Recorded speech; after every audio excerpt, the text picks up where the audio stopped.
Welcome to episode 110, wow, of Terror at Collinwood. 'Tis I, Penny Dreadful, and I am very excited to bring you my guests today, my friends Jon Kallis and Ted Biaselli. I am so happy to have them here. We're going to be talking about Dark Shadows, Masters of the Universe, Gem, you name it, everything under the sun, or the moon perhaps, we're going to talk about. But before we get to the show, I am so happy to let you know that Terror at Collinwood has won the Rondo Hatton Classic Horror Award for Best Podcast. What an incredible honor that is, and it's thanks to you. I want to thank everyone who voted in the Rondo Awards, and thank you to everyone who voted for the podcast. I'm really thrilled about that, and I look forward to attending the Rondo Awards ceremony over at Wonderfest in Louisville, Kentucky. So if you're there, come on over and say hello. I'll have some Terror at Collinwood postcards. I can pass those your way. Maybe I'll bring some stickers. Also, the one and only Catherine Lee Scott was voted into the Rondo Awards Monster Kid Hall of Fame this year, a very well-deserved induction for the amazing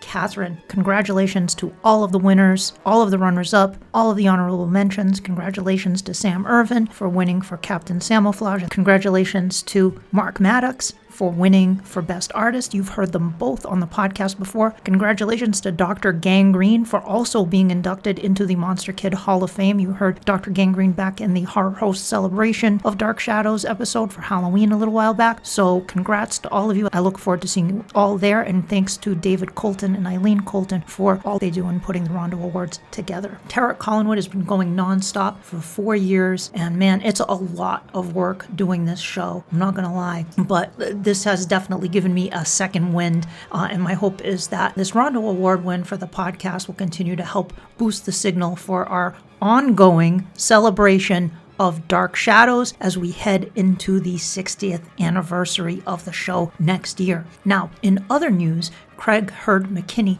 the writer of the new Curse of Dark Shadows graphic novel, who you heard back in episode 93, has announced on Instagram and on the very cool Steve and Crypto Show podcast that the graphic novel is set for release from Hermes Press in July, with a big debut at San Diego Comic-Con this year. In fact, there's going to be a Hermes Press Dark Shadows panel at Comic-Con with Craig, the artist Jock. I assume the publisher Dan Herman will be there, and perhaps other very special guests to be announced, so keep listening for more announcements. Now, with that said, let's get to the show featuring my incredible guests, the delightful Jon Kallis and Ted Biaselli, by the power of Collinwood!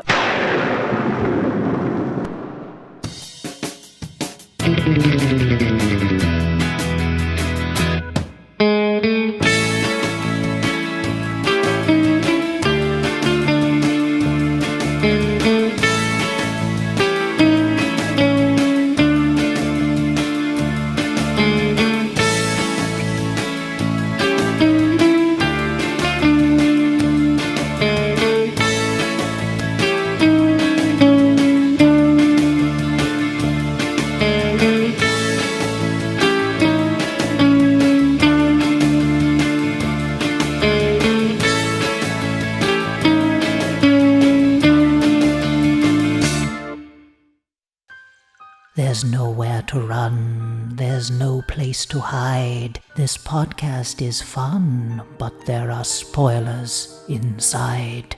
Welcome to the strange and mysterious world of Masters Cast. No, Roast-Google Dinner. No, wait. Terror at Collinwood. That's the one. I am joined today by my two dear friends who I miss very much, and I am so excited to have them both here because I haven't seen them in a while. Ted Biaselli is a writer, producer, and director of original series at Netflix, where he spearheads the formation and execution of the Spectacle and 4-Quad programming slates, which has included developing and producing some of the most popular and acclaimed Netflix original series across genres and formats. Among many other series for Netflix, he was executive producer on Masters of the Universe Revelation and Masters of the Universe Revolution, Castlevania, Watership Down, and R.L. Stein's The Haunting Hour, where he was co-executive producer. In addition, Ted worked as a creative executive on the Wednesday series, also for Netflix. As a writer, he worked on Elvira's Movie Macabre and 13 Nights of Elvira. As a voice actor, he played the Christmas creature in Elvira's Movie Macabre, Mole Man, Loki, and Volstagg in the Superhero Squad show, and Gwildor in Masters of the Universe Revolution. And you know I'm going to ask you to do the voice in a little while. Jon Kallis, also known as The Shadow, is a systems administrator, LMS, for Pennsylvania Western University and has worked as an instructional designer at Cal U Sport Management Club. He is an integral part of the management staff at PowerCon, America's mightiest toy convention, and is the former administrator of the former He-Man.org forums. Along with his co-hosts Katie, Josh, Martin, and Leanne, Jon is the co-host of Masters Cast, which launched in October 2005, making it the longest-running podcast dedicated to Masters of the Universe and Princess of Power. Welcome to the show, guys. Hello, hello. I'm so happy to see you, and I see your collections are in full display back there. Jon, you has it all lit up with the blues of Eternia back there, and Ted was showing off the room. It was an impressive collection back there. For the video version. You gotta check this out. It's really cool. Jon, first, how are things? Pretty good. Thanks for the lovely accolades of the being on the longest running He-Man podcast that's sparingly posts episodes since the last 5 or so years. Hey, you're still going though. I listened to a couple of them recently, and one of them actually I'm going to bring up in our conversation here. Well, thank you. We always appreciate It's fun to get together and talk about your favorite properties. I like your YouTube stuff too. I love when you took us into your storage unit. I was like, we can put the Jon storage unit. Yes, yeah, I was watching one of those recently. Yeah. Yeah, I'm currently reorganizing said storage unit, so there will be more surprises to come. I have a stack of stuff in my garage that has to go into the storage unit, and I'm just dreading what my storage unit looks like. It gives me such anxiety.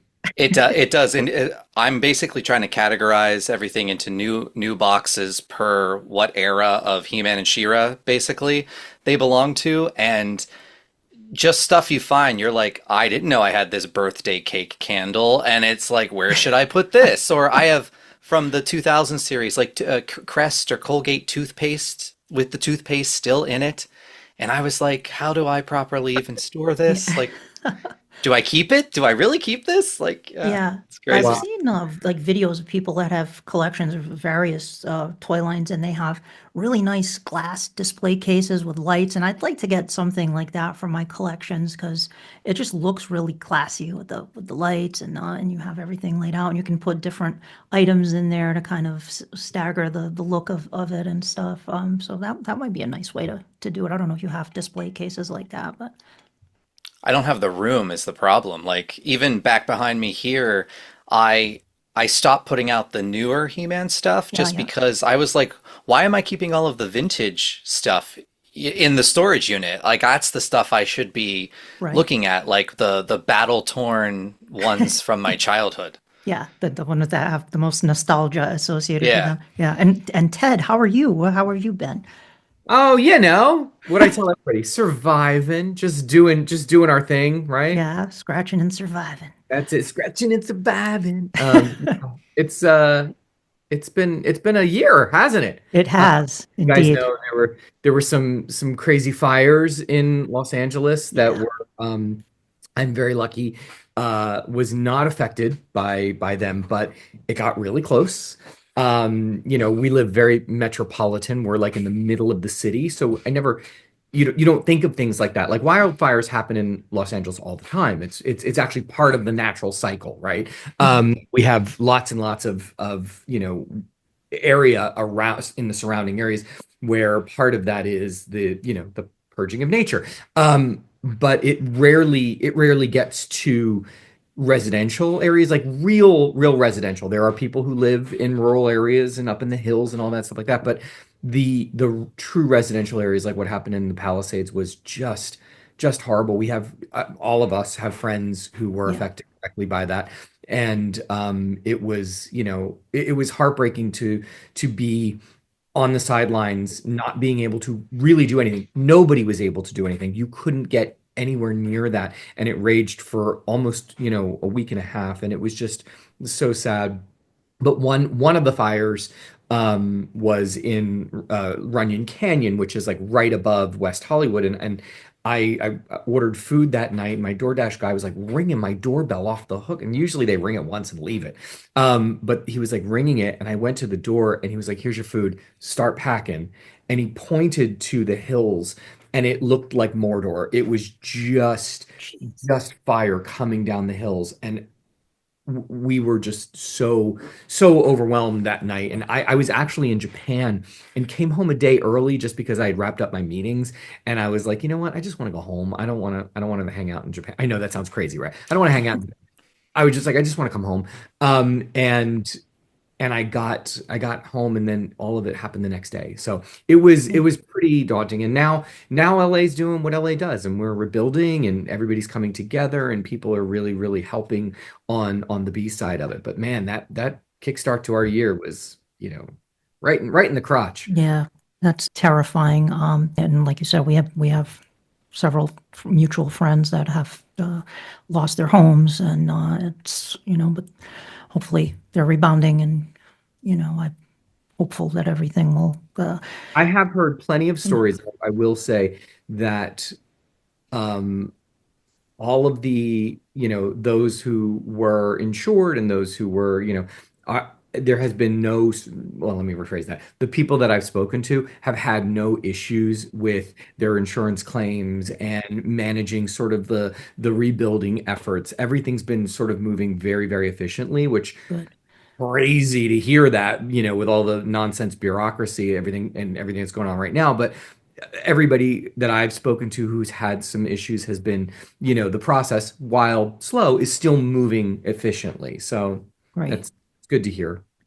People listening to this, obviously, this is a Dark Shadows podcast, but I actually know Ted and John from the Masters of the universe, actually, but they are all also happen to be Dark Shadows fans. So I want to talk a little bit about how you guys both discovered Dark Shadows, and then I'm going to kind of try to dovetail it into Masters of the Universe as well, which on the surface people may go, "What? He-Man and Barnabas?" What? In fact, for the thumbnail for this, if I could draw, I would have Barnabas holding up his cane in front of Collinwood in the Prince Adam pose with the lightning coming down. I think that would look pretty awesome. For those who are listening to the audio version of this podcast, you might want to jump on over to YouTube and check out Eric Marshall's incredible rendition of Barnabas raising his cane into the air and calling upon the power of Collinwood. It is incredible. Eric, you are brilliant. Thank you so much for doing this. And folks, believe me, you're going to see this on a t-shirt. Keep an eye on the Penny Dreadful the 13th TeePublic shop because this has to be on a t-shirt. Thank you, Eric. I love it. So, Masters of the Universe, for those who don't know, was a kids' sword and sorcery, science fiction, everything, all speculative fiction mixed into one brand in the 80s. It was very, very popular. Cartoon, toy line, they made a movie. It was a mega popular franchise. And I first encountered John, I think, was through the mailing list in the Guardians of Grayskull days in the 90s. So I want to talk a little bit about fandom in a little bit. But first, John, tell us how Dark Shadows figures into your life. Like, how did you get into Dark Shadows as a fan? So, my parents, anytime something new was going to come on television and they thought I would be interested in it, meaning it would hold my attention and I would shut up, type situation, they would let me know. Example, there's a little known sitcom from the 80s called The Charmings, where it is Yes. Snow White living in the 80s with her evil stepmom lives upstairs with her wisecracking magic mirror. Love this show. My mom was like, "Oh, John watches like Cinderella all the time. He'll like The Charmings." So they sit me down, love The Charmings to this day. All like, 10 episodes of it. But so the same thing, yeah. Well, there was 2 seasons, yeah. So my mom and her sister had watched the original Dark Shadows, especially her sister. Her younger sister was very obsessed with Dark Shadows and Barnabas specifically. I didn't know this part yet, but my mom saw that the new Dark Shadows was coming on, the 90s version. I think it was like a TV movie first or something like that. In Crawford? And yeah, so they I watched that. I vividly remember just sitting there watching that with them. I wasn't afraid of it. I liked it. Um, and I watched the entire 90s series. That prompted us, or when we were at like a video store or something, my parents purchased me like a best of VHS of the original series. And that's when all of the psychological weirdness began because I had no context of the original series. It was just clips, so I never also saw the context of the scene that was being shown. Oh, so it So was it would like one of those best of tapes? yes, like it might have been like Best of Barnabas or something like that. And Jonathan Frid's Barnabas scared the living daylights out of me like you wouldn't believe. I cannot even describe to you the fear I had of him to the point where I thought he was in the cedar chest that was in my closet. I would sleep at night with the covers covering my neck. I saw a teacher at school in elementary school, so that's how young I was. She had some type of accident and she had a neck brace. And now I didn't want to break my neck, but I was like, how does one obtain one of these? Because I thought I could wear it at night so that he wouldn't be able to bite me. Um, and then I find out that my aunt was obsessed with Barnabas, and at her apartment, like in the closet, she had a poster of Barnabas, and I would open the closet door and be like, ah, and turn, and close the door. She had all the original novels. And it was one of those things where it scared me so much that I couldn't not watch it, if that makes sense. Right. That's what intrigued me. I ended up, I believe, renting videotapes from the local, like Blockbuster type place of actual full episodes. And then I think whenever it was on reruns on TV, I don't know if it's Sci-Fi Channel or something, I finally got to see like full storylines and things like that. And that kind of, calmed me down. But to this day, I still, like, if I'm in a dark hallway in my own home, like the first thing that I think of, Barnabas. Yep. Like I can't, it's like embedded in me. So like that's kind of my introduction story of it. And my most recent viewing of it was I rewatched the whole original Dark Shadows during COVID. Yeah. Yep. Same. Yeah. Yeah. Awesome. Uh, Yeah. You were texting me actually about when Yeah. you were watching it. Yeah. Ted, how about you? Oh my God. Honestly, John, we lived very similar lives. Also in Pennsylvania, grew up in Philly. So Mhm. there was a local UHF station. I think it was 29, maybe it was 17. It was PHL 17. Used to rerun Dark Shadows in the afternoon, and I was homesick one day, and my mom worked. My dad stayed home, and I remember laying on the couch in the living room, and Dark Shadows came on, and you hear that. And that music was so horrifying to me, but it was like you, I could not watch it. And I at first I was like, just the name Dark Shadows. I was a weird kid. I loved scary stuff when I was a kid all the time. My dad used to show me like classic Universal movies. He was really big fan of like old vintage Ray Harryhausen and stuff, old, all the classic Universal stuff, all the classic Hammer stuff. I was so into that at a very, very young age. So that when I discovered Dark Shadows, my dad started laughing and saying, "Oh, he's like, you should watch this show. This is good." But obviously, it came on during the day when I was at school, and I never heard of it. And then my dad said, Teddy discovered Dark Shadows today. And I didn't know, but it was my mother's favorite show when she was a kid. She said she would run home from school because it came on at like 3:30 in the afternoon, and she would literally run home from school because she didn't want to miss it. And specifically, she didn't want to miss that beautiful opening song because today we skip the openings, but back then it was a mood set. It was it got you in the headspace to experience this awesome gothic horror story. So this was the probably mid 80s, mid to late 80s.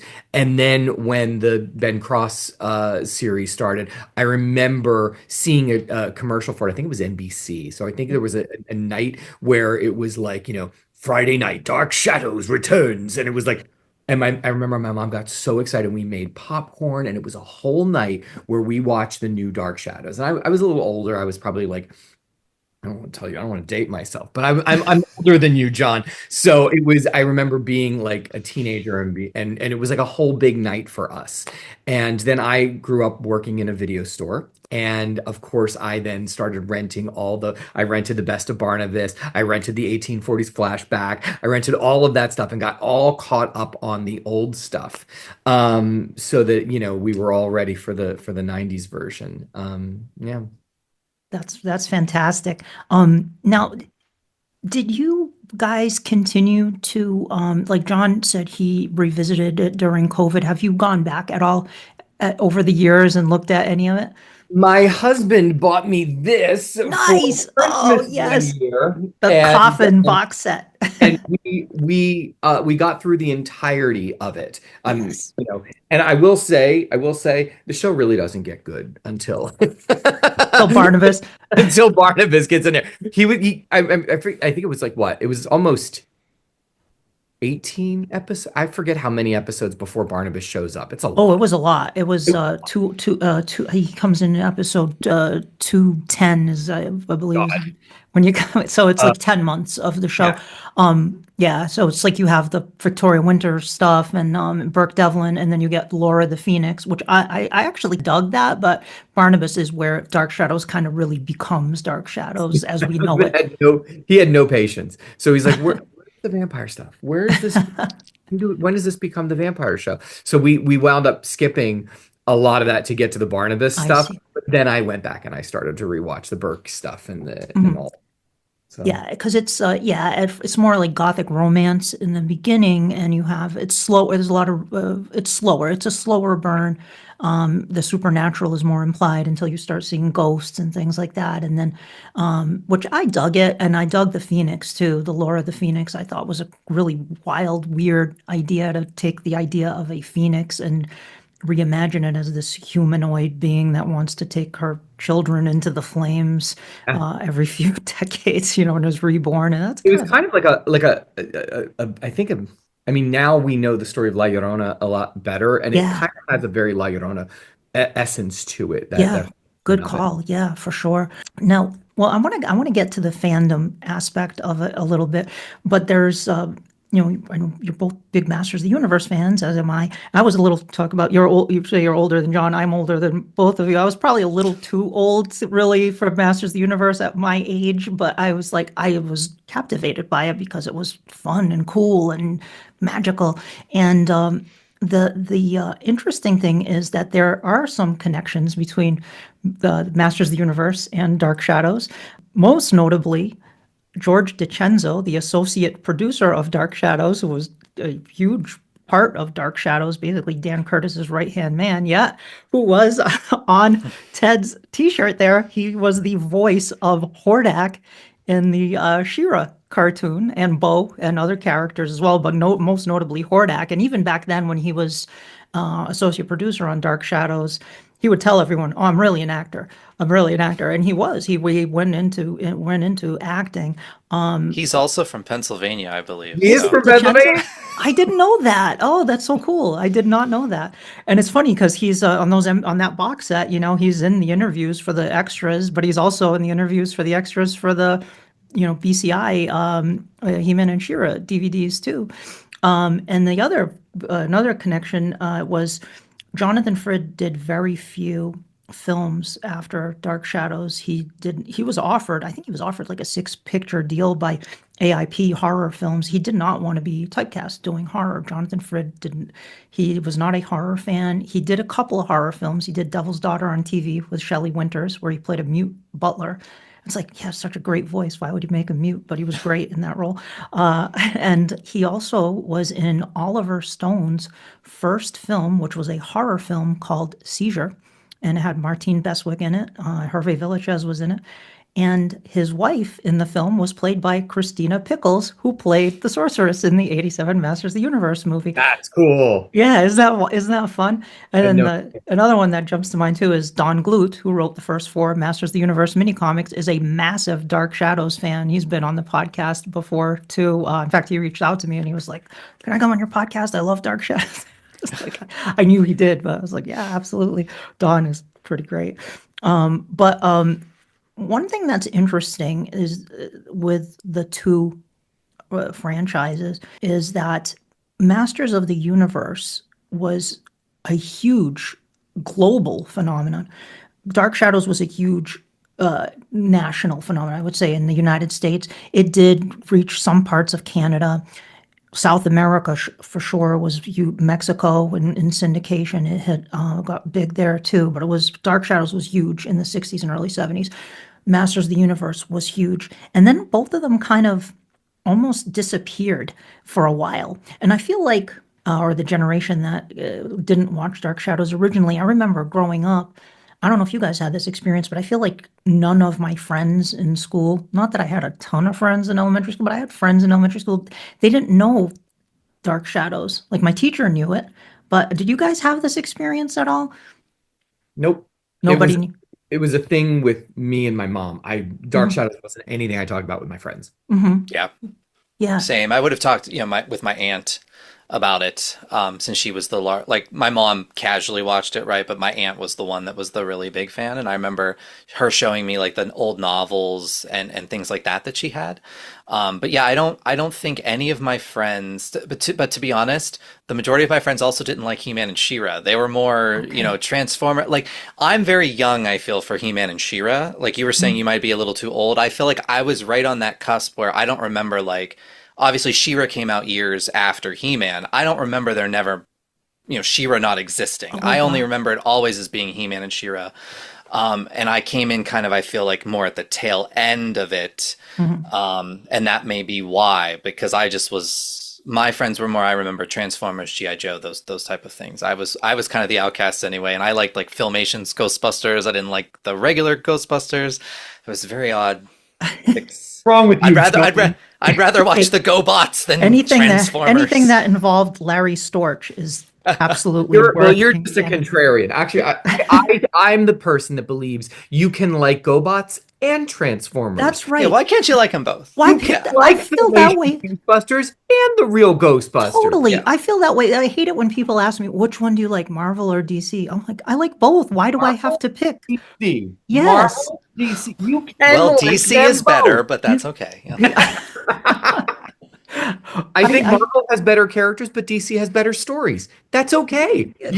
There are elements of strength in all things. Exactly. You nailed it. But I just find that odd, and it happened, I think, to an extent with Masters of the Universe as well.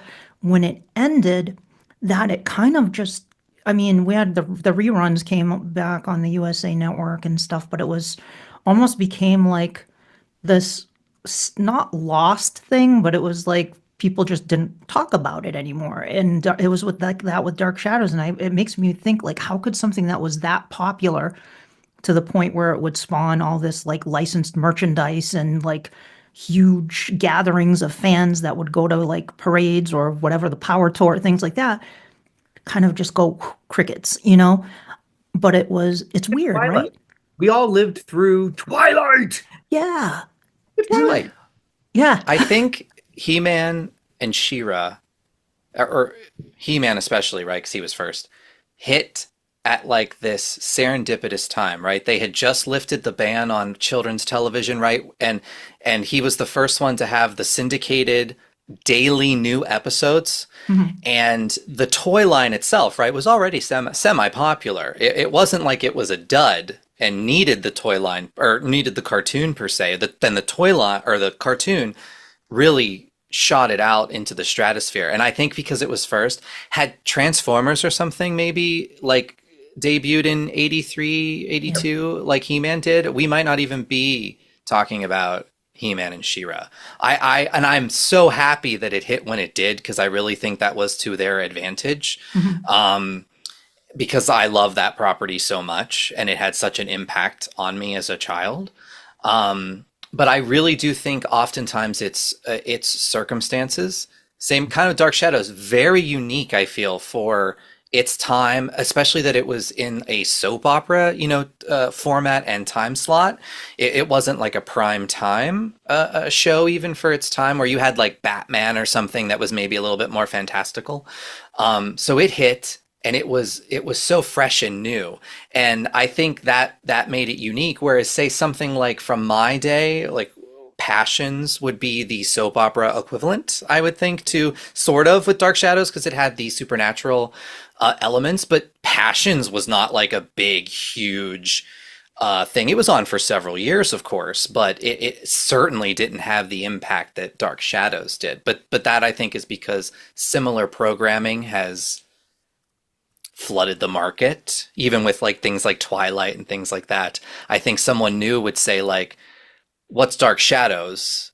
Is this a Twilight ripoff?" Right. And that's Unfortunately, infuriating. That's infuriating. very infuriating. All Yes. of that stuff like owes a debt to Dark Shadows, you know?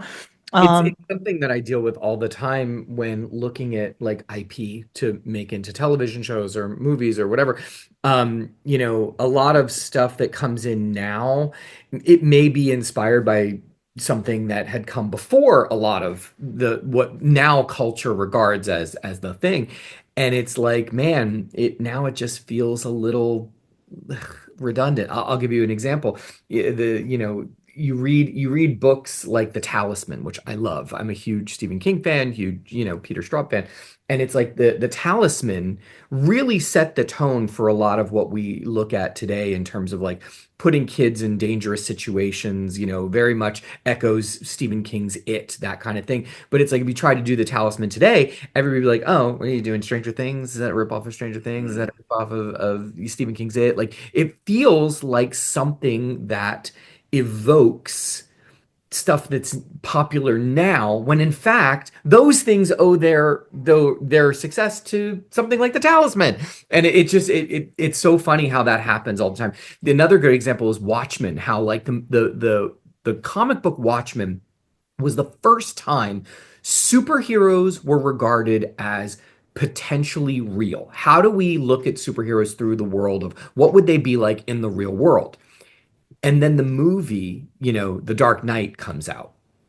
The Dark Knight comes out, and it's like, okay, this is what Batman would be like in the real world. And it literally eroded the Watchmen movie, which tried to then recreate a comic book about what would superheroes be like in the real world. And it was like one layer removed. And it's like the authenticity of and novelty of real world superheroes was gone by the time Batman, The Dark Knight came out, the movie, Dark yeah, Knight. Like, oh man, it's like there's a real tension in that. it's frustrating. And it speaks to, I think, a lack of awareness too on the part of fans or the general public. And it's unfortunate. And one of the things I like doing in this podcast is kind of boosting the signal about things like that, because I think it's important for people to know where things came from and why other things exist or were influenced in that way. Now, we talked about one thing I want to also mention, about Masters of the Universe and Dark Shadows too. Dark Shadows kind of came along too during the monster craze. You mentioned Universal and Hammer and all of them, Famous Monsters of Filmland, the Aurora model kits, all of that stuff was really popular at that time. And it was maybe fading a little bit in the late 60s because of the space age with the moon landing and everything, but it was still in the zeitgeist, and Dark Shadows kind of hit at that time. And as my friend Ray Castile, who has the great YouTube series, Raymond Castile's Basement of Horror, kind of Dark Shadows kind of, he says, carried the torch for Gothic horror into the 70s, and it did. So there was a fandom for kids that loved that stuff still at that time. And with Masters of the Universe, we were kind of, we had just come out to the end, or were in that sword and sorcery craze that took place in the 70s too, right? You know, there was a bit of that going on, and that might have also played into the whole fandom for Masters of the Universe that was in the air, that kind of vibe. So maybe that played into it as well. But then when these things kind of disappeared, quote unquote disappeared, they were still around, but were not in the mainstream, I guess. The fans then came in. And this is where we can see some definite parallels here. Dark Shadows went off the air in 1971, and shortly thereafter, in like 1975, Dark Shadows conventions started up. ShadowCon, fanzines, the World of Dark Shadows, Shadowgram in the 70s, and then the Dark Shadows festivals, which became these really big conventions, one of the longest running fan conventions of all time, the Dark Shadows festivals. And that actually was my first experience with fandom. Even before getting into the Masters of the Universe fandom, I was subscribing to Dark Shadows fanzines from Kathy Resch, the World of Dark Shadows, all this stuff, because there was no internet yet. It was paper fanzines that you would send away for, and it was exciting to get a fanzine in the mail, and that's how you'd read articles or keep up with what was going on with syndication and all this kind of stuff. And similarly, in the 90s, when the internet came around, the Masters of the Universe fandom coalesced. And we talked a little bit about the Guardians of Grayskull mailing list formed, the Adam Tyner website formed, because remember when the internet came around, those were the first things I looked up, First thing I looked up was He-Man and the Master Universe. Right? Yeah, it's like, and you find other people that like that stuff. And it was really, I think, the fans of both of those things that we love that kept them alive. And I'm sure this is the case with many other fandoms as well. But do you guys care to speak to fandom and kind of keeping things going when the powers that be maybe step away from it for a while? I think that you have to look at the zeitgeist, to John's point earlier about when things hit. I may be blanking, but I'm trying to remember a giant immersive world filled with characters that audiences could immerse themselves in before Star Wars. And I'm really only hitting something like Dark Shadows with a fantastical element to it. There's lots of great soap operas. There's lots of great, ongoing dramas. But in terms of a fantasy, imaginative world build, I'm trying to think of something. I mean, Dark Shadows had time travel, it had monsters, it had, legacy of characters through centuries. Like it had all of this stuff. And then Star Wars came along and did all that in a galaxy far, far away. And then Star Wars is really what took the cap off the genie, right? Like that really allowed more people to be imaginative in that sense. But most of them were very much just one-off stories. Dark Shadows was really one of the first long-running, deeply immersive worlds that people could connect to and had multiple entry points, favorite characters, favorite storylines. That's the first time I could really remember something like that. Great. Yeah. For me, when you talked about, because I wasn't involved in Dark Shadows fandom, but I was the He-Man stuff, and I was to children today, right? It would sound like, duh, I was on the internet in middle school. But in 1995, the fact that I had the internet in middle school was not mind blowing, but like I was like the only one in my grade that had the internet. I wasn't like messaging with friends, right? I was searching for things I liked, such as He-Man and She-Ra. And I joined the mailing list, and I think our generation that was entering the internet all around that same time, right? Like around 1995 is what I feel it kind of had the spark for all of this. We were at a point in any fandom, I think, and this would apply to something that's even has kept going, like a Transformers, like an 80s equivalent to He-Man. The thing with those type of properties is there's so many episodes of them, they weren't all released to VHS. There's so many children's books, mini comics, comic books that I didn't own.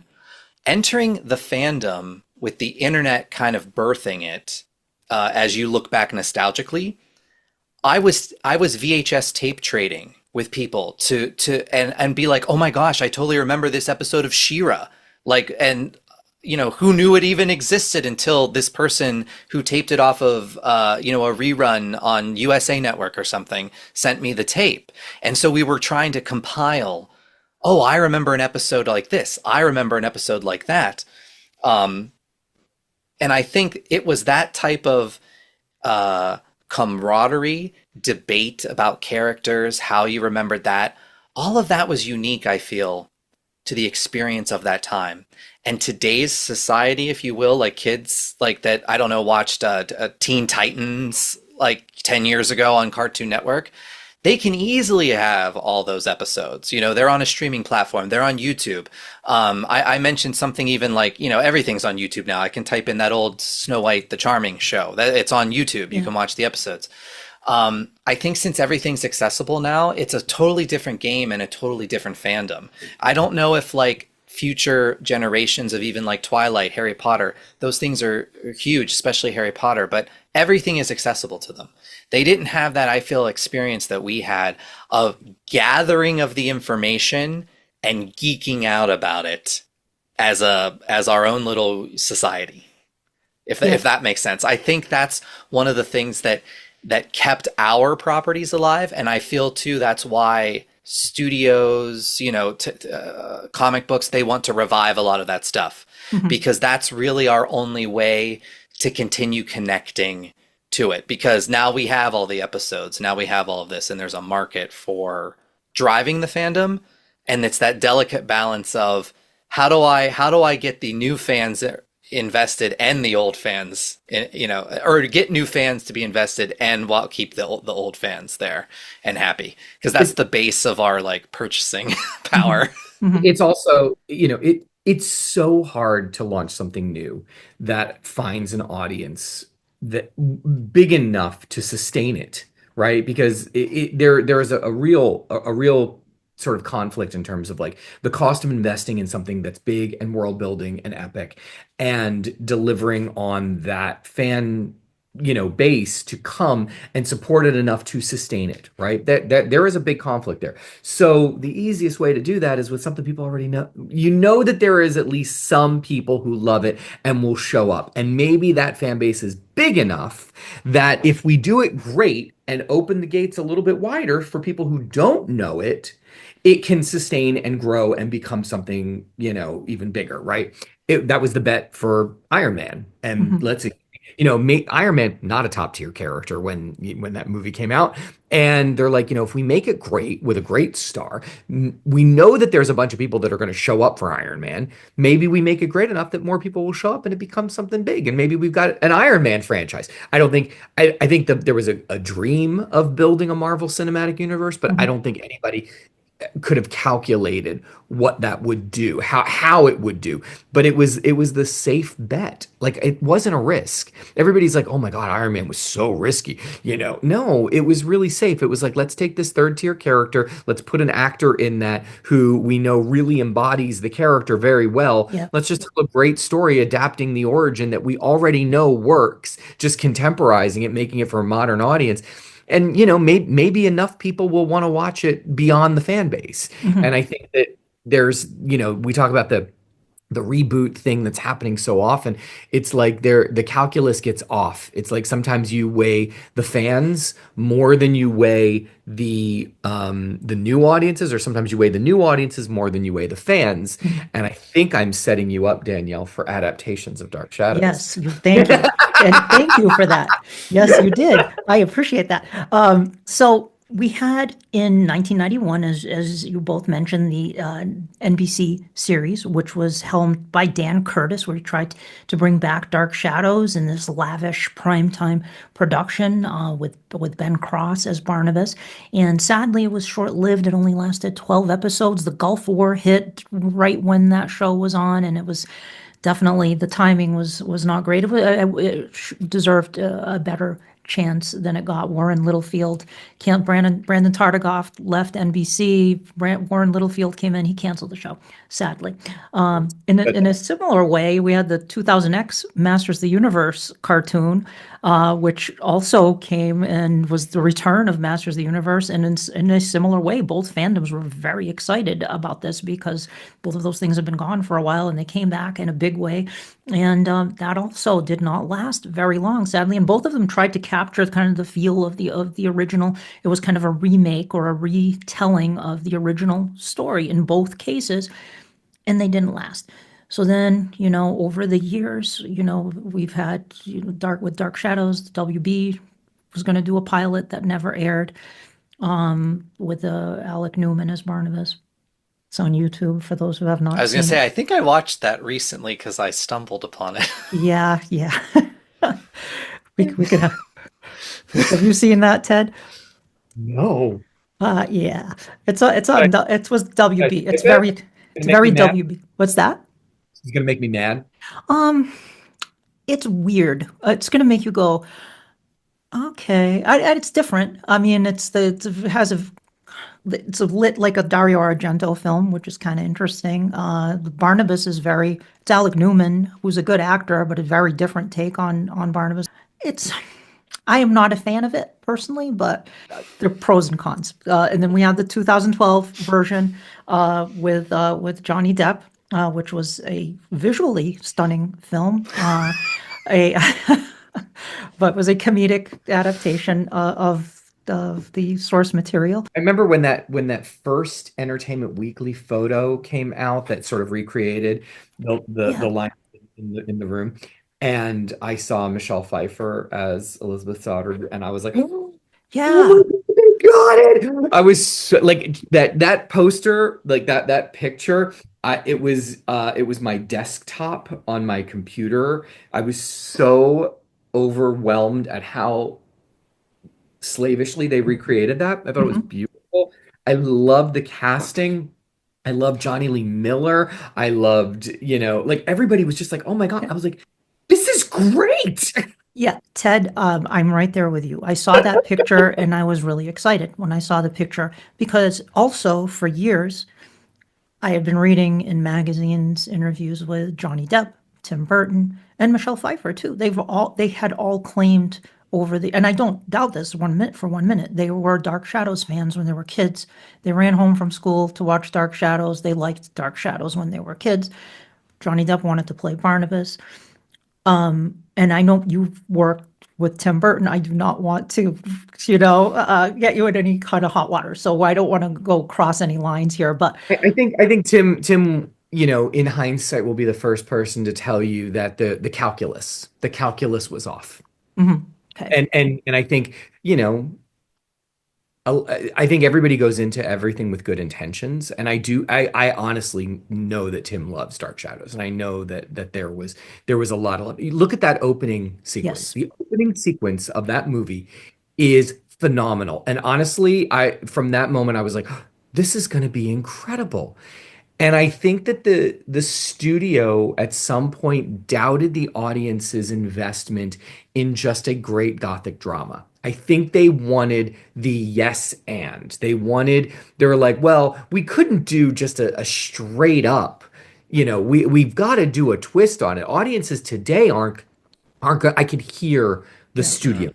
I can hear the studio notes. Yeah. And at some point, I think that there is the weight of pressure about how much money the studio is investing on it. There is the vision of the filmmaker. There is the love of the stars. And at some point, I think that there's always a voice, and I don't know where it came from, but there's always a voice that's like, don't worry about the fans. They're going to show up. Mm-hmm. Make it for the audience that doesn't know what Dark Shadows is. Right. And I think that there was a lack of trust on the source material. And I think, and not to absolve anyone, but also not to doubt everyone's intentions going into it, because I do think that everybody wants to make something that worked. I just think that they got the calculus wrong. Mm-hmm. Can I real quick to piggyback off of what he just said about the fans will just show up? And they do, and I saw that movie in the theater, and Yeah. it was disappointing. Despite the great opening, I agree, because I also thought the movie was going to be really well. It made me, when I knew we were coming on and talking about this, it made me think of the fact that we are getting a new Masters of the Universe live action movie that's going to come out next year. There are some things I already like about it. The guy they cast as He-Man, I think he looks great as a Prince Adam He-Man type. I actually think he looks a little bit like Dolph Lundgren, like a younger Dolph Lundgren who played him in the 1987 movie. As a fan, I'm willing to accept changes and things that I don't like in the movie. I'm like setting myself up for that, right? So same with Dark Shadows. But there are things that I need as a fan that I think that it's just not that the fan shows up. You have to give a little bit to the fan. So let me equate some things. In the He-Man movie, I better see a transformation sequence. Prince Adam holds up the sword by the power of Grayskull. I have the power, turns into He-Man. That needs to be in there. That's already going to get you a bonus point with me, and it wasn't in the old movie.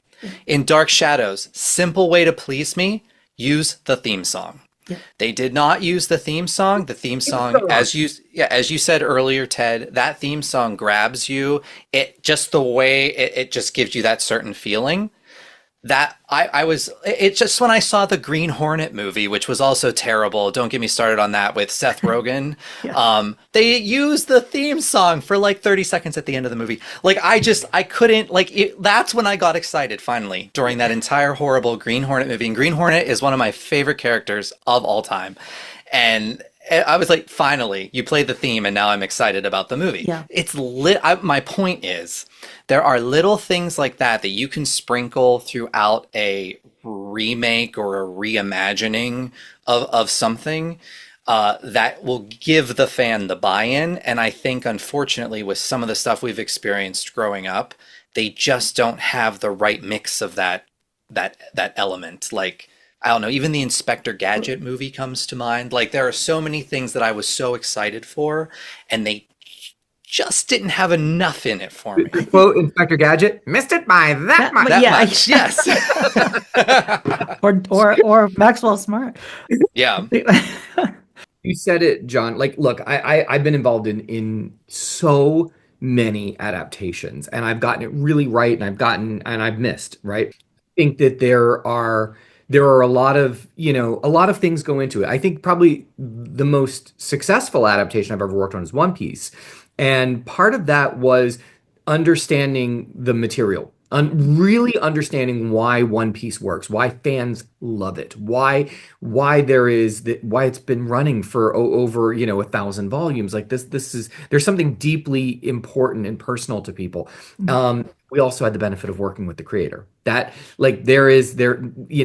that never goes without benefit of having the original creator involved and saying, that's not the intention of that moment. Make sure that this comes out of that moment. He was phenomenal with adaptation and condensing story and introducing characters in different ways, as long as we never lost the intentionality of it. And I will say that in the Dark Shadows movie, there's a lot of intentionality that I think is right. There's a lot of right intentions in the way that Elizabeth is acting, and the way that what's her name? Ava Green. Why am I blanking on her name? Angelique. Of what Angelique was about. Like, honestly, the best scene in that movie is probably the worst Dark Shadow scene. It's the Barnabas Angelique, love fest. When they get it on, yeah. And they're getting it on all over the room. I honestly, I think it's one of the best directed scenes in the movie. I think the characters had such great chemistry to it, but it doesn't feel like Dark Shadows. The tone is completely wrong. And I think that you have to mirror that. It's one of the things we thought we were getting right with Masters of the Universe Revelation. We knew we had to deliver on the tone up front of what people expected Masters of the Universe, of what they expect from Masters of the Universe, knowing that we wanted to mature the story and take it from something from 1980s to something from 2000 into the mid 2000s. We wanted to sort of mature it. So we said, but we can't just start out like that. We've got to deliver what people know and love about He-Man. So the first 70% of the first episode is like a classic episode of Filmation, and then we start layering in the more dire consequences in there. In hindsight, I had a really great conversation with James Eatock, who said, I think if episode one of your show was episode five, I think you would have earned so much more buy-in for the audience. And I said, I honestly went into it thinking 130 episodes of the show already exist. Like, we don't need to do five more episodes of that. And James is like, you're forgetting that there's a whole bunch of people who have not seen 130 episodes the way you have. And that really hit me when he said that. And I was like, I took the fan base for granted in a different way.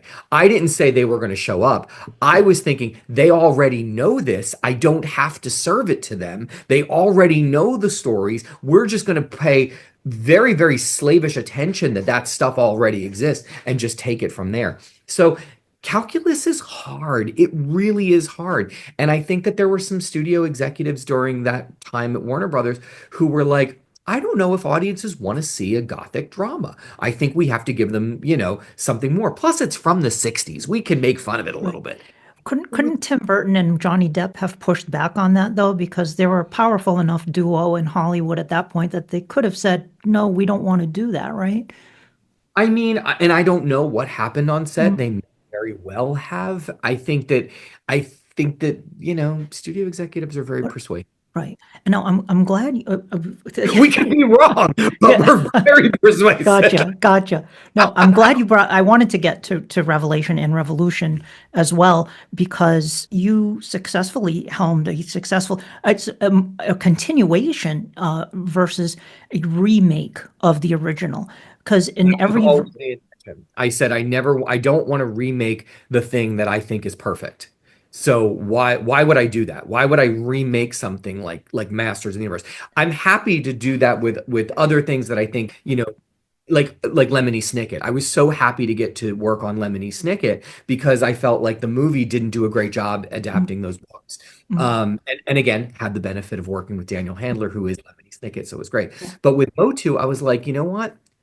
I love the original series. I love the mini comics. I love the movie. I love all of that stuff. How can we take all of that stuff and treat it like it's canon and move the story forward? I loved Revolution too, where you really, I preferred Revolution to Revelation because I felt like the tone was more in line with what and I enjoyed things about Revelation as well. There were issues we talked over Messenger. There were things that I was like, so dark. but And a lot of the stuff in Revelation that folks had issue with in terms of the story. I think, again, it's trying to sort of anticipate and I say this all the time. Every person, you, John, me, Kevin Smith, Tim Sheridan, everybody comes into Masters of the Universe from a different entry point. Sure. And there's no singular canon for Motu the way there is Star Wars, right? Everybody comes in at a different entry point. So Masters of the Universe means a little something different to them. Like if the movie was your first entry point into Masters of the Universe, and then you go back and watch the comic or watch the cartoon, what the hell is this? Like, imagine what that's like, and vice versa. Imagine growing up with the cartoon and then going into the movie and like, where the hell is Orko? Where's Battle Cat? Why doesn't he by the power of grace? Well, I didn't even go see the '87 movie. I didn't. I boycott. I was like, I'm not going to go see that. This is my first movie ever in a movie theater. Really, I watched it later on Superstation TBS, and I did like it, but I grew to like it. But when we came in to take on something like Revelation, we had to acknowledge that everybody is coming to this a little differently. So we had to find sort of a common language of what our show was going to be from Masters of the Universe. And I'll be honest, it's a little rocky. It's a little rocky getting there. I think only the second half of Revelation, I think, is more consistent in terms of its voice and moving the story forward. And then I think Revolution is the clearest example of the voice. And I think it did what we always intended to do. God willing, at some point, if the stars align and we're able to finish our third chapter that we know what we want to do, like I think you'll all see the consistency of that voice. No, I mean, I want to say this. There were things people liked, things people disliked. I think it's okay to express your feelings about that, things that you loved, things that you disliked.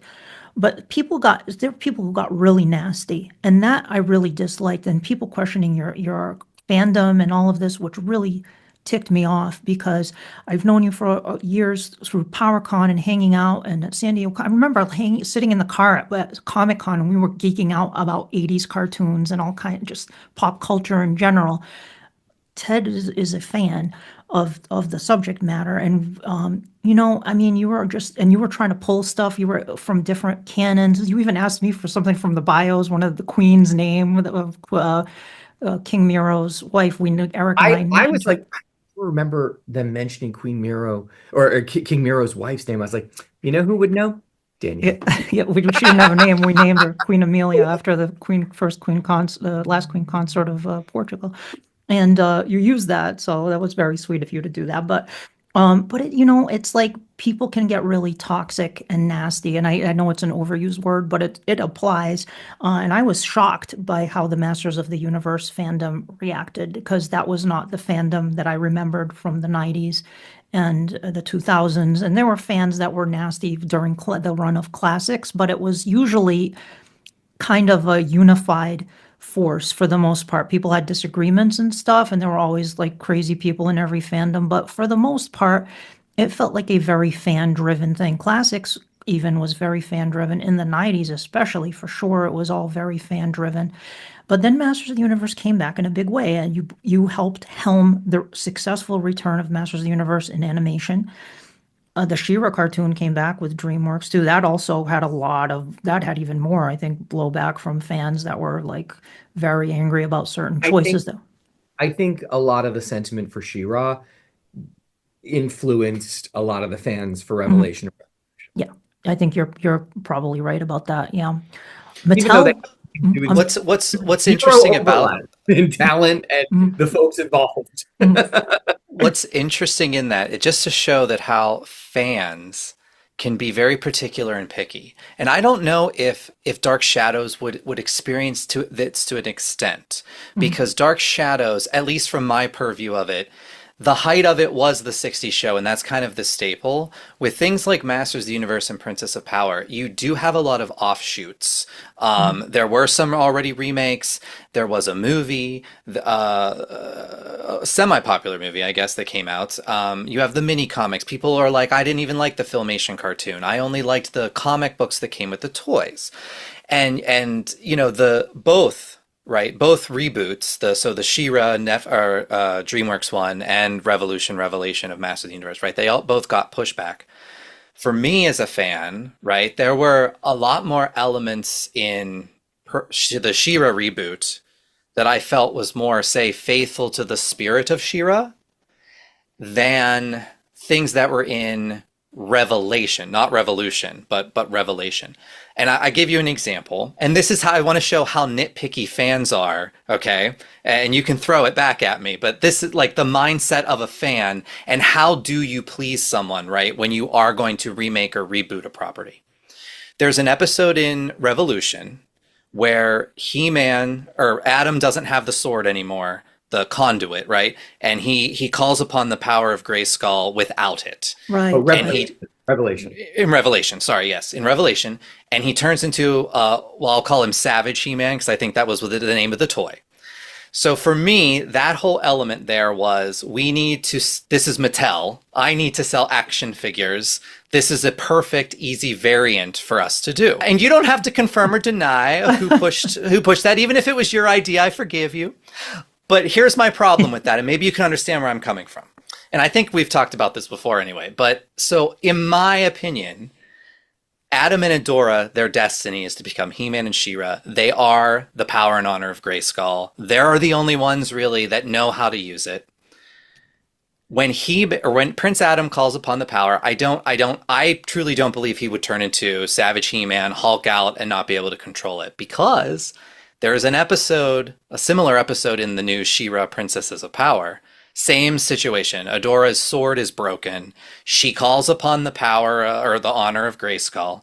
She forms a new sword while she's doing this, and a new transformation sequence, and elements from all of her friends are shown as like being embedded into her new costume. To me, that makes sense to what I know of Adora and She-Ra. Whereas the He-Man thing, that might make sense for someone that loves those first couple mini comics, or maybe like the old the mini series from DC, before the Filmation show came out or whatever. But to me, that's not the core of He-Man and She-Ra. The core of He-Man and She-Ra is Filmation. So I don't like that's where I come from it. And I'm sure in Dark Shadows, there are people that are like, well, I like this storyline. This is what they need to focus on, maybe would be kind of an equivalent. But Well, I just, they also did the Dark Shadow movies, which modified storylines a little yeah. bit Yeah. Oh, more. yeah. And there were the comics, the Gold Key But comics, and like, the I novel guess with my them. point was that, like, see how that stuck in my mind? And that was what? 10 minutes maybe of one episode of the remake, but that's what sticks in my mind as a fan because I had that reaction like why is this happening? This wouldn't happen if Adam called the power. But the But I didn't write the episode. But pre-filmation fans yeah, but probably, they probably, they probably love that because they're like, oh, Barbarian He-Man, finally, this is what I've always wanted. The Filmation cartoon was too hokey, you know what I mean? So it pleases one part of the fandom, but makes the other part mad. Yeah. Luckily, I'm not the type to go on social media and be a little bitch.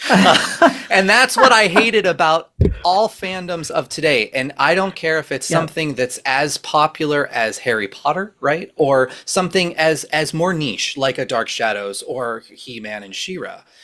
It's these people just want to grab onto all of the negative. There's so much that I like about Revolution, Revelation, and the new She-Ra, Princesses of Power. I'm glad we received them all. There was even a new kids show on Netflix for He-Man. Yes. I also like The that, and CGI that show. one took a ton of liberties, right? But I still feel, and same with Revolution. Don't get me wrong, the spirit is still there. I just wanted to focus on that I one. loved William Little thing. Shatner as Keldor. Yeah. Can I just say that? Example of the divisiveness of sort of the fandoms, or not the divisiveness, but the philosophical divide. Because you're right, John. There were a lot of people that loved that episode, like loved. Yeah. Oh, I'm sure. And I honestly, when I was reading the scripts, I had a little bit of a conflict, much like you. I worked through the conflict because I had a lot more time to work through it, because I knew where the show was going. I knew what they were trying to say. I knew how we were trying to sort of tie mechanics of the power usage to the story of champions throughout time. So I had all of that knowledge that most people in the audience didn't have that. Right. So I get it. But tying this into Dark Shadows here, I want to ask you guys. So John and Masters Cast, you did an episode not too long ago called "The Death of the He-Man Fandom," and I want to talk a little bit about this because with Dark Shadows, we got a taste of this with the Burton film because the Dark Shadows fandom did kind of implode a bit during that time. There was a lot of negativity, and I expressed my criticism, or I tried to articulate that in a not. I certainly was not nasty about it. I just expressed my feelings about it. Other people were nastier about it. I think you can express your criticism without being nasty, but I wonder if we have, with Masters of the Universe, it came back in a big way. We had new cartoons that Ted was involved with. We had, as you mentioned, the CGI cartoon. There's a new movie coming out. Mattel took Masters of the Universe back to retail in a big way with the Origins toy line, the Masterverse toy line. It no longer felt like, it's kind of ridiculous to say that at one point it felt like Masters of the Universe was kind of an underground fandom thing, and now, which is owned by a big corporation, so it's kind of silly to say that, but it did have that feel to it at that time. Now it doesn't. It feels like it's a big corporate thing again, and it's it's not at the level it was in the 80s, certainly, but it's back. Now, with that happening, in a way, the fandom has changed dramatically. It is certainly splintered quite a bit. I mean, He-Man.org is gone, but even when He-Man.org, which was the big Masters of the Universe website, it even started feeling a lot different starting around 2019-ish. Maybe it started to feel different. Mattel got involved more with PowerCon, and I like a lot of the people at Mattel. Rob David is a super nice guy. Like there are people at Mattel that I met and really like. So I'm not pointing the finger at anybody in particular, certainly. It's just the whole feel of everything changed a lot. And I do wonder, like people have had, almost everybody I've had on this podcast, and I'm curious to hear what you guys think, like about a new Dark Shadows. We've not had a Dark Shadows continuation yet, and that's the next big thing that everybody wants. We've had remakes, and most people would rather see, I think, what's happening at Collinwood today, what happened between 1971 and today. What are the ramifications of what happened in the original show to today? And like, it would be cool to have a Dark Shadows, the Next Generation kind of show, at least in my opinion and other people's opinion too. Is that possible? Should that happen? And would it lead to a similar situation? Do you think it's would happen the same way with Dark Shadows? Should we have a new Dark Shadows? Could we have a new Dark Shadows? And what would that look like, do you guys think? Ooh, It's that's a tough.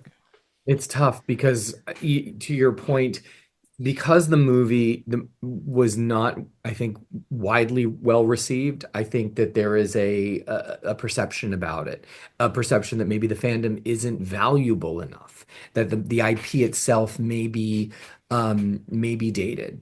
And I think that unless you have somebody like me who loves Dark Shadows and has a reverence for it, in a position to sort of like flip on the switch and say, yeah, let's make a new Dark Shadows, then I think that there's a lot of sort of negative perception around it. Now, you have someone like me in a position who says, let's make a new Dark Shadows. That's great.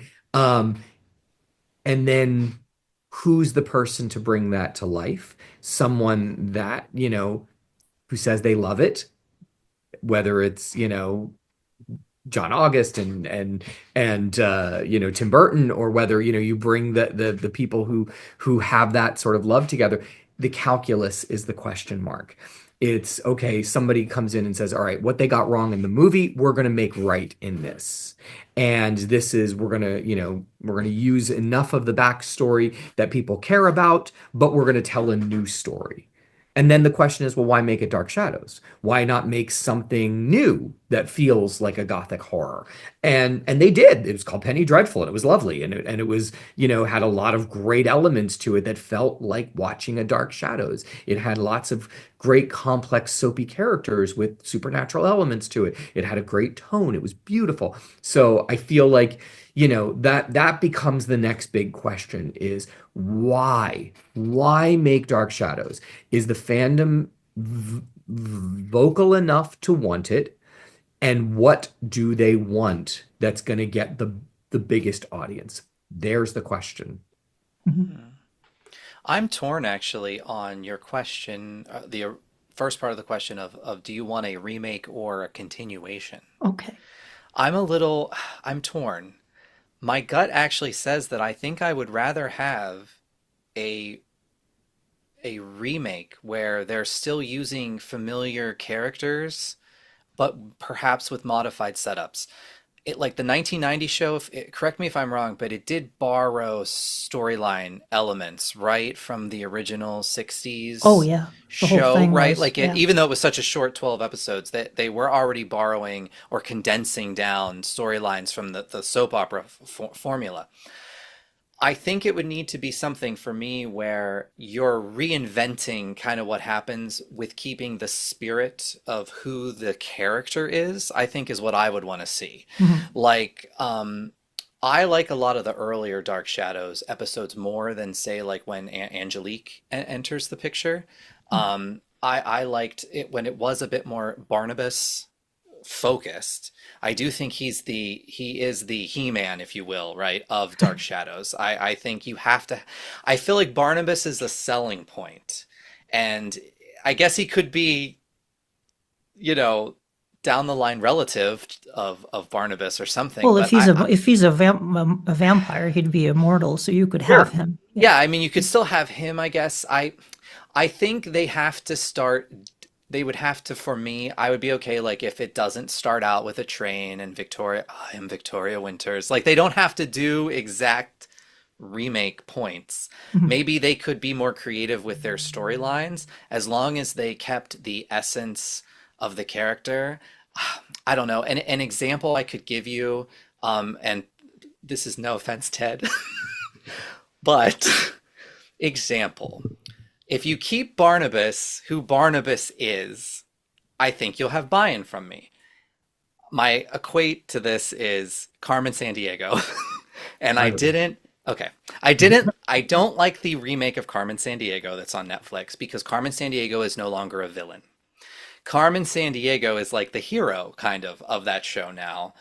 Whereas Carmen Sandiego was always 75% villain, 25% not so much a villain. So I think if you get that right mix of the characters right, and you're still true to the characters, but put them in new storylines, I think is what I would like to see.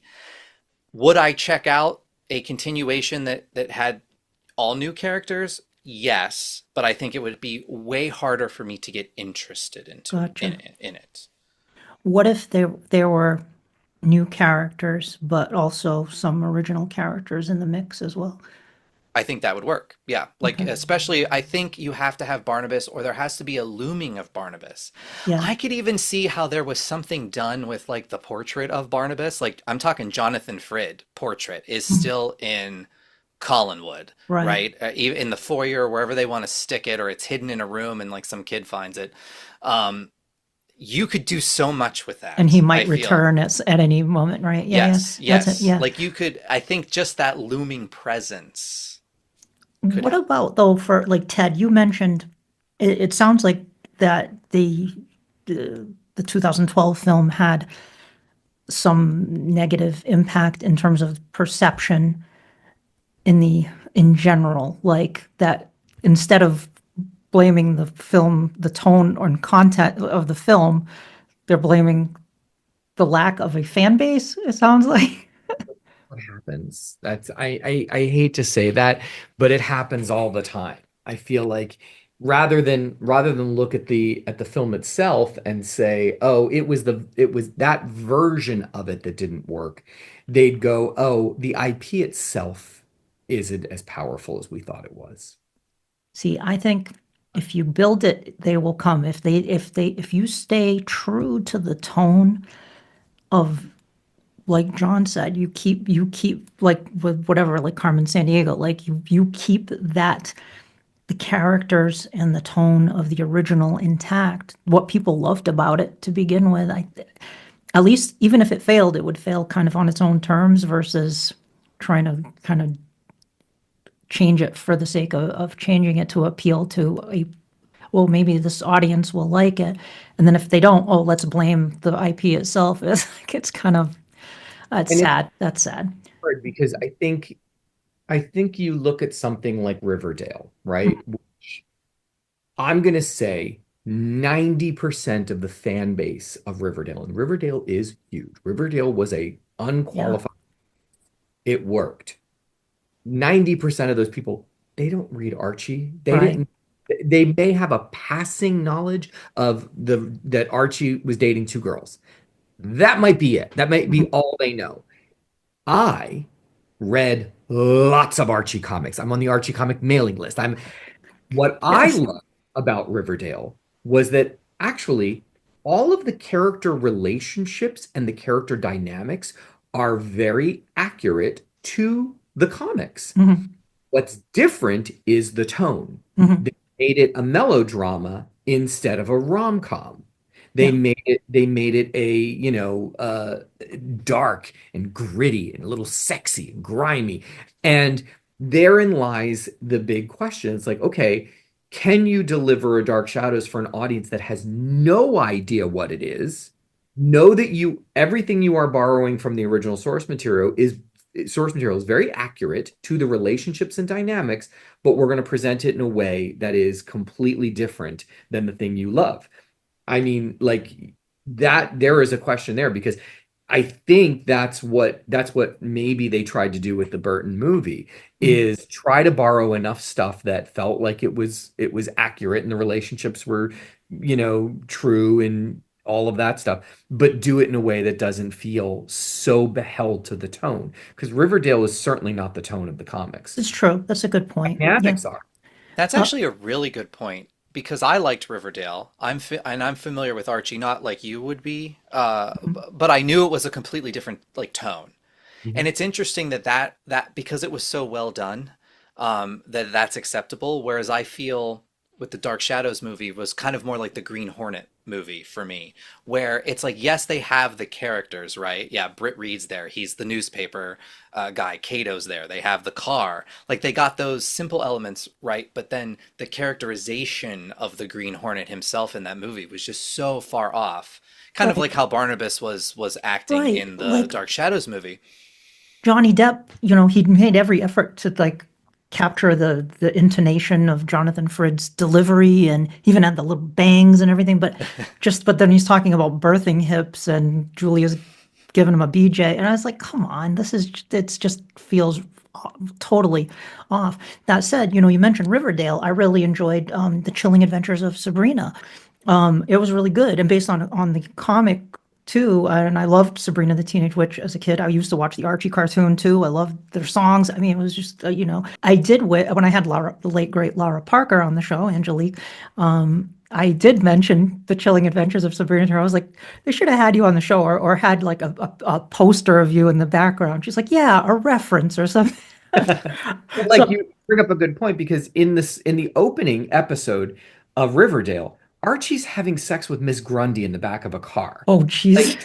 Like that is I mean that's not in the comics, but I think and I remember watching that going, "Oh, damn!" Like and I was like, this ain't your daddy's Archie. Like this is a different tone, but the fact that they even called her Miss Grundy, the fact that the principal was Mr. Weatherby, the fact that Pops was the place that they had their hamburgers, the fact that the dynamic of Hiram Lodge and the relationship between his daughter, like that was all so ripped from the comics, just given this edgier, darker, more grimy tone.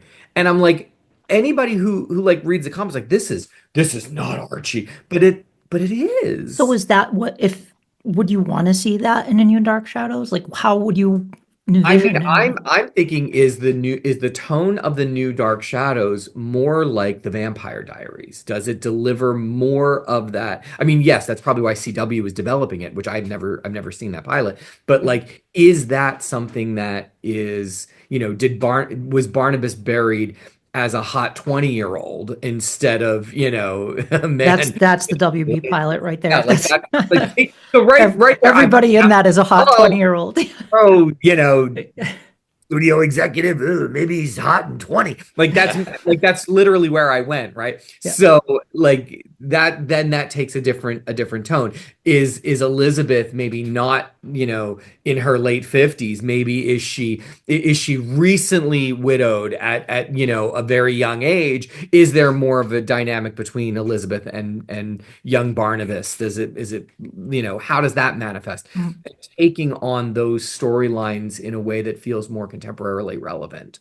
And, whereas with John, to your original question, Danielle, I love the idea, like we had an entire story of the 1800s that all took place canon wise that impacted the present day story of Dark Shadows. Yep. Why couldn't we start Dark Shadows 2025 and utilize the 60s as our flashback? Yeah, totally. That's kind of what I would want to do, where I would want to take this. The new owner of Collinswood, whoever it is, maybe they have no connection to the town of Collinsport. Maybe they have no connection to the family. Maybe there is zero relationship to it until they start unwinding how they got there, how the house got there. Maybe they're Julia's descendant that somehow was got the house and all that, and we start peeling away those layers and we see how the 60s storylines impact our present day story. I don't know. Yeah, that'd be really I like cool. that. I dig that too. Yeah, I think that would be really cool.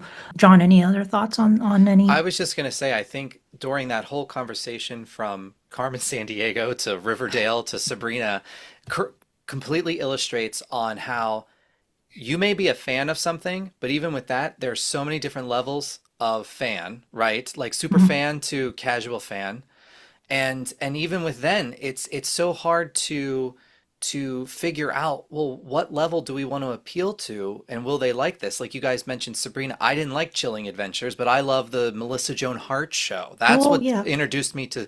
I was, at the age where, Boy Meets World and Sabrina the Teenage Witch, TGIF, I was watching every Friday night. So I come from this is like Bewitched that I used to watch on Nick at Night, the Melissa Joan Hart show, to I don't think I like this Mhm. creepier version of Sabrina. I'm used to like the bright and happy, like Samantha from Bewitched 2.0 Yeah. type thing. But I would say I was a fan, right? But like, where do I fall on this Sabrina fan scale, Mhm. right? Different than where you guys would, and then how do you know if you're going to appeal to the person? And I It's so difficult. I can't even imagine like someone in your position, Ted, who not only was, a fan of, and like a huge fan, dedicated fan of Masters Universe and Princess of Power. How do you even discern all the knowledge you have, right? To put out the product you think you want. Like you said, you took the original maybe for granted that Mhm. everyone watching it already knew. I think I would have probably done the same thing. I would Same, have been like, same. what Yep. storylines haven't we told? Yep. That's exactly what I did. When Rob and I first talked about it, we said, "What do we want to do with this?" I said, "You know what? I want to know when Tila finds out that Adam is He-Man. I want to see the moment when Tila has to assume the role of sorceress. Those are the two things that the promise And of those are 100% valid storylines. the And things That that things would, we wanted set to up. see in yeah, the original cartoon yeah. And too. then That was and we like we imagined. Yeah. I said, and I want to see Skeletor get Castle Grayskull, which he's always tried to do, and I want to see the moment when Evelyn takes it from Skeletor because she's been plotting it for 130 episodes. She's always trying to find that moment where she can get the upper hand over Skeletor. Those are the things that I've always wanted to see. And then how do we connect all that into one big giant narrative? Yeah. And I think some of the things we did, I think, are exactly the way I wanted it done. Some of the things are not 100% the way I wanted it done. Some of the things I think fans are like, "Oh my God, that's exactly what I'd hoped for." Some of the things are like, "That's not right." So it really is a spectrum. And I think, John, you and I've had this talk before about the Gem movie. And I think that is a really, Whew. really really great example of something because I was at Hasbro at the time when I really wanted to make a new Gem cartoon. I was so obsessed with getting Gem back as a new animated series that I paid for artwork out of my own money because I wanted a big piece of artwork of Gem from an artist that I wanted to do the designs for the Gem animated series. And you know, at the time though, Hasbro really, Gem was what they called a challenger brand. It wasn't something that had a budget behind it to push forward an animated series, right? That is something that has to, like, the way Hasbro was constructed at the time, for a show to get an animated series, it had to have a marketing budget associated to it. And usually those are brands that were tentpole brands, whether it was Transformers or My Little Pony or Littlest Pet Shop or things that were already big sellers that then could be leveraged into, leaders, right?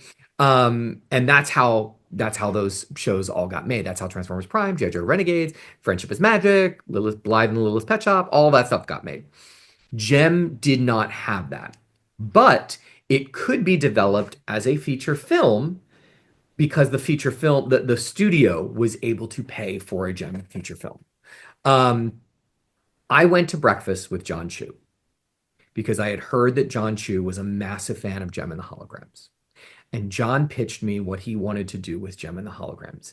And it was magical. It was everything we would have wanted. A global, quest with these two rival bands and, the hunt for synergy. I mean, it was incredible.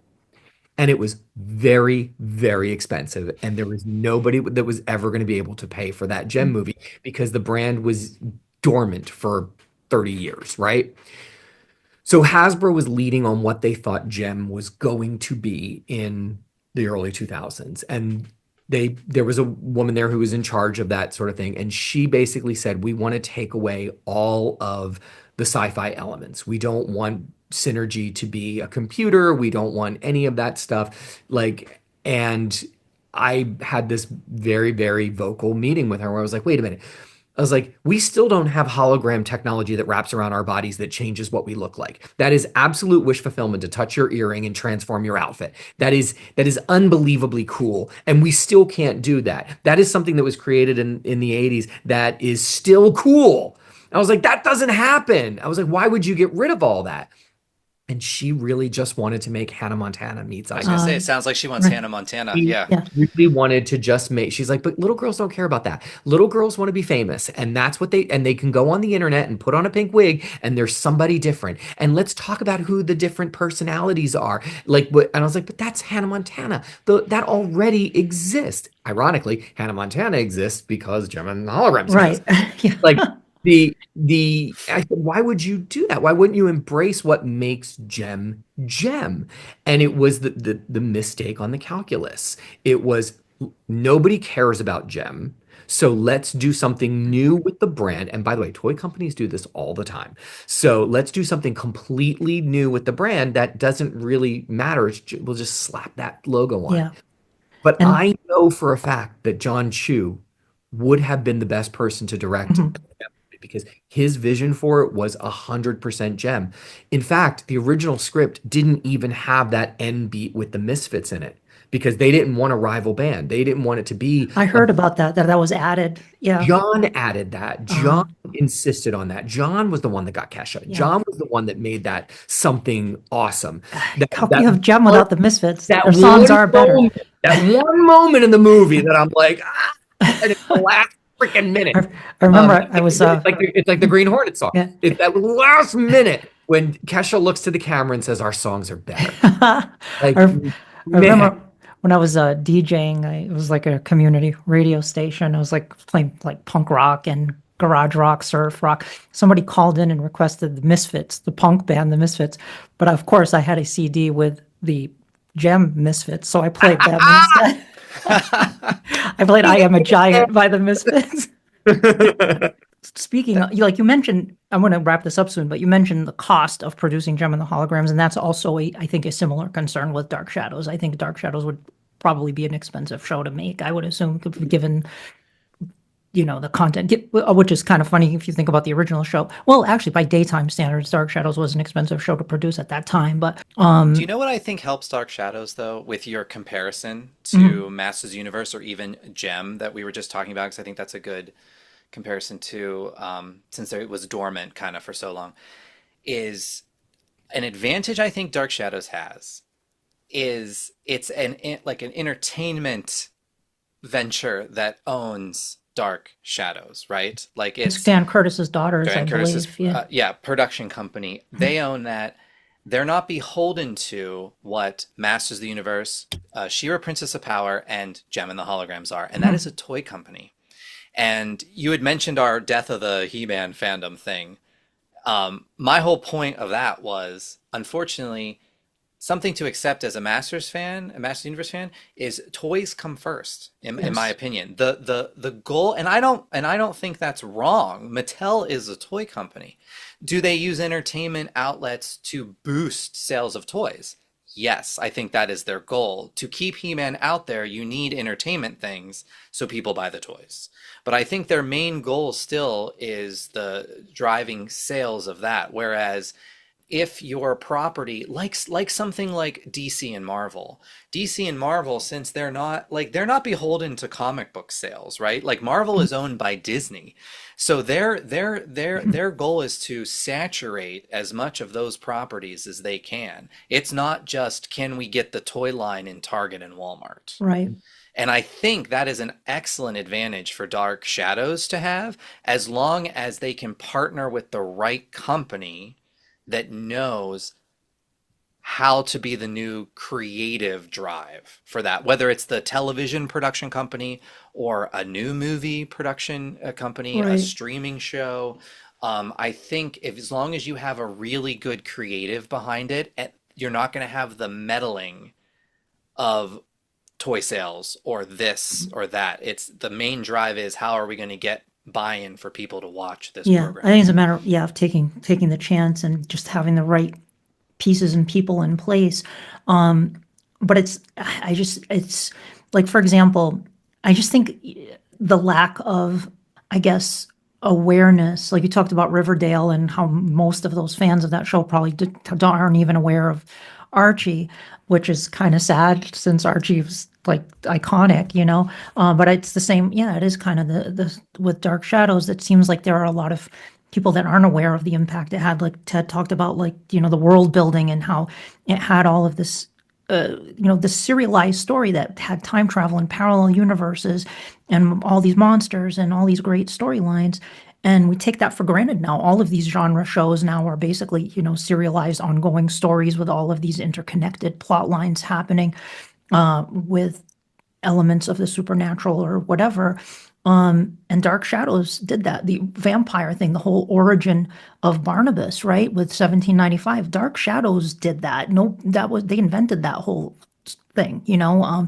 And now with things like the Vampire Diaries or even Anne Rice, who was a Dark Shadows fan, all of that came from Dark Shadows. But I get frustrated because a lot of people don't know that. And it's like, how do we boost the signal so people will know that? I also like I keep looking at the podcast poster behind you, Tara at Mhm. Collinwood, and then thinking about Riverdale. What if simple things like the show isn't called Dark Shadows? Oh, What if yeah. it's called Collinwood? Yes. Yeah. And right there, you know, this is a new beginning. We're going to Collinwood.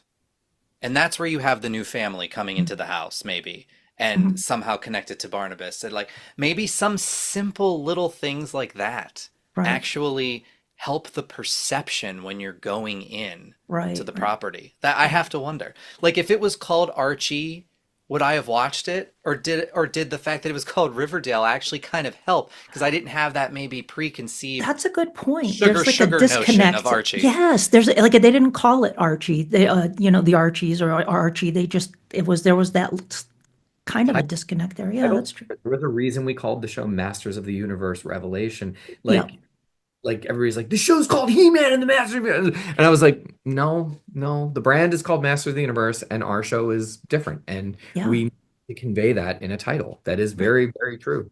Yeah. One of the big things, a show that I'm incredibly proud of is the Lost in Space series that Oh yes, yeah, yeah, My dad loved that, by the way. I yeah. think I he's have a rewatched it several times. quite a few of my friends love the. I mean, I loved the original Lost in Space growing up. I have to watch the new one. I have not watched it, but I have friends who are big sci-fi fanatics and they love the new Lost in Space. I was very, very proud of working on Yeah. that show. I remember having a conversation with my boss at the time, and she said, "Do we have to call it Lost in Space?"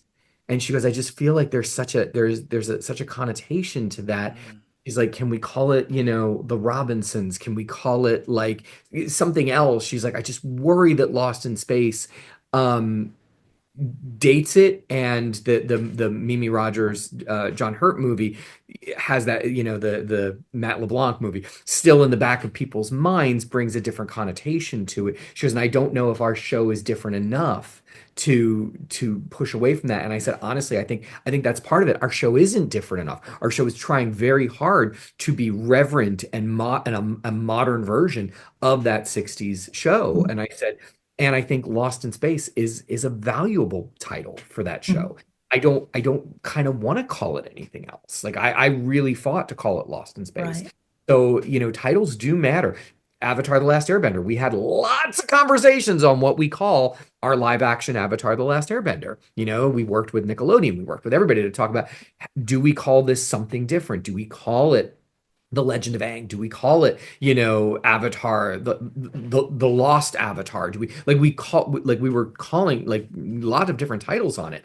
Ultimately, we deferred to Nickelodeon, who wanted to just call it Avatar: The Last Airbender. So, but it was, there were a lot of things that we were like, how do we set this up for success in the title alone? It really does matter. So I Mhm. think, by the way, I think something like Collinwood gives you it's spooky, it's got a lot of great sort of mystery around the name, and I think it has reverence to it. But I love the idea, like a new family just moves into this house that has all this freaking history to it. And then the way we unspool that history ties this family into something bigger. That feels like a very cool modern way to get into something that is both reverent and contemporary. Yeah, absolutely. I totally agree. And I think, I mean, I'll be those, looking forward to whoever wants to pitch me that. those, Make awesome. sure your agents call me, not you, your agents. You heard it here, folks. So, if you have, these monster archetypes are iconic. Vampires don't go away. Guillermo del Toro's doing a new Frankenstein. It took a while for it to finally happen, but I'm excited to see that. Wait till you see it. Oh, I can't wait. I love Guillermo del. He would be great to Wait do till a you Dark Shadows. I mean, Guillermo del. Oh, you've seen clips from it? I've seen about 10 minutes of it. Oh my God, I can't wait. It's based on the Bernie Wrightson designs, right? There's a lot of rights in it. Oh, I can't He wait. is, I can't he wait to is, see it. I mean, you guys, Yeah, yeah. this is his opus. He's been wanting to do this his whole career. Yeah. Oh, yeah. I love Guillermo del Toro and Robert Eggers. He's just been doing some great stuff. I love The Witch. The Witch is my favorite of his films. Nosferatu, I had a mixed feel. I love the original Nosferatu so much. But I liked things about the new Nosferatu. I did not dislike it, but oh, nice, nice. Live deliciously. Black Phillip, awesome. So I mean, there's still a an interest, a hunger for this stuff. So I could see it. I'd love to see it come back. Now, my question, I guess, closing things off. Favorite characters, favorite storylines from Dark Shadows. Now, Ted, I remember you used to post pictures like for Halloween of like you make these great dioramas for your figures. And I remember you did one with Barnabas, which was really cool for Halloween with the portrait of Barnabas. I think it was the Majestic Studios Barnabas Collins figure that you used. Right here. I literally have him. He's still sealed. It was actually Nice. the flashback Barnabas that I then put into a modern suit just because I wanted that photograph. But Yes. Oh, I love that. I'm so glad you changed his coat because the Inverness coat should be black or charcoal gray and not brown. The suit can be brown. Not brown. The suit is brown. He is and not Count Chocula. Yes. So, oh, that's awesome. So, favorite characters from both of you? I'm a big fan of Willie Loomis. Yes. And so this is one of the things that you love about living in Los Angeles. I am with my friend Christy, and I was working at Disney at the time, and we were having lunch, and I forget where we were. I want to say we were in El Coyote, which is like this, like this famous like Mexican restaurant in Los Angeles. It's where, Brad Pitt was in Once Upon a Time in Hollywood. And we're having lunch, and I look over and I'm like, oh my God, I think that's John Karlen sitting over there. And I remember talking to Christy, and I happened to turn the conversation to talk about Dark Shadows. And John Karlen, who was sitting alone, by the way, having lunch, he goes, "What about Dark Shadows?" And he points to himself. And I said, I thought that was you, sir. I said I wanted to sort of, broach the conversation. And we had like a great 5-minute exchange about it. But it was one of those nice moments. And by the way, only happens in Los Angeles. Yeah, I love that. That's so cool. Oh, But the way he was like, "What about Dark Shadows?" oh yeah, yep, that's John Karlen. Yeah. That's great. I love it. What about you, John?